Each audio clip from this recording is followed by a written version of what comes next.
نورې خبرې نه درته کوم. اوس نو راسه د مهدي په وخت کې د هر مجاهد د بدري درجه ده، د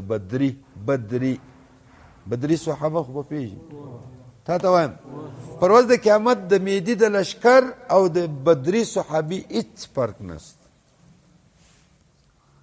دون عظیم مقام الله تعالی ورکوي. خو لیکن چې کوم سړی په جنګ کې پر شا وتښتېدی دي دغه توبه هم بیا نه قبلېږي. ګوره یو قانون واوره چې ځای یو مقام غټ حیثیت لري هلته بیا ګناه هم دغونه غټ کار کوي. د مهدي په وخت کې امام بچاول انتهایی مشکل دي. فتنې به بیخي زیاتې، لاره خوا به د کفر یلغاري. نو اوس په دې وخت کې به علماو قربان سم امت تی درې شیان وشوي، تی درې کاره په پابندي کوئ. الله جل جلاله به د دجال له فتنې مو وساتي. الله سبحانه وتعالی به تی ته قوت درکړي، د مهدي ملګري به وکړي. درې کاره به نه لکئ.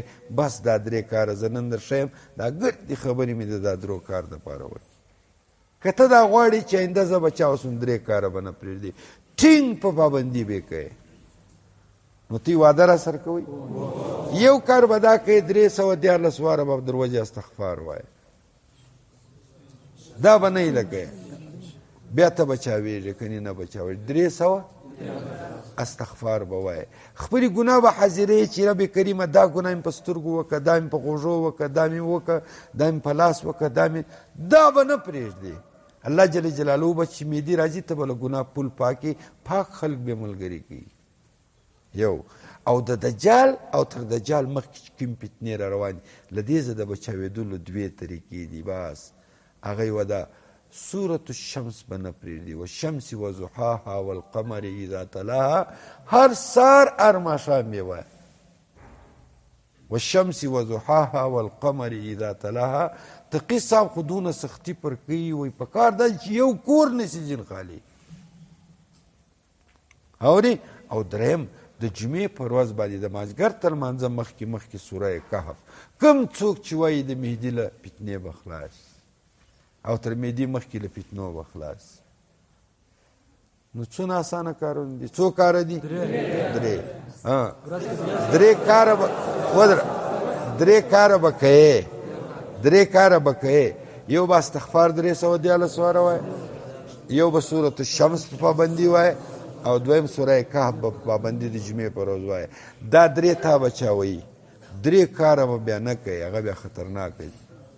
3 کاره به بیا نه کوي، هغه ډېر خطرناک دی. یو کار چې حرام مه خوره، کوشش کوه د حلال. حرام خوره سړی غټ ځای نشي پیدا کولی. هلته مولوي موسی خان صاحب هلته سم پر نالي کښېنه، در واوړئ هلته در واوړئ شاباس. حرام خوره سړي ته الله جل جلاله د عزت په نګاه نه ګوري. حرام به نه خوري.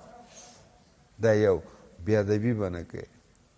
بېادبه سړی الله جل جلاله ته غټ مقام نه ورکوي. بېادبه سړي د مسجد بېادبي سوه، د کتاب بېادبي سوه، د استاد بېادبي سوه، د مشایخو بېادبي سوه، د بزرګانو بېادبي سوه، که نه د دې سره به ډېر پام کوي. بېادبي به نه کوي. بېادبه سړی الله نه قبلوي.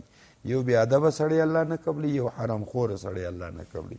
او دریم تر ګردو خطرناک مهلک اطمینه جوړي چې حسد او تکبر دی، دا به له زړه باسي. له یو شیخ سره به بیعت کوې چې تکبر او حسد دې زړه ته رانشي.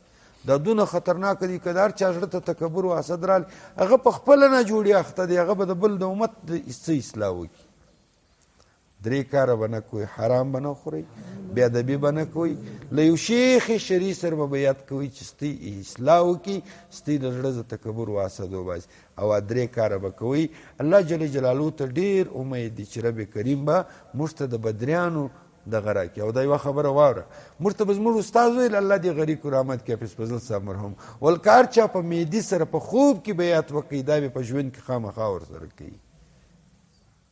موږ ته به خپل استاد ویل والله عالم دله کومه ځای ویل ماتې حواله نه ده معلومه.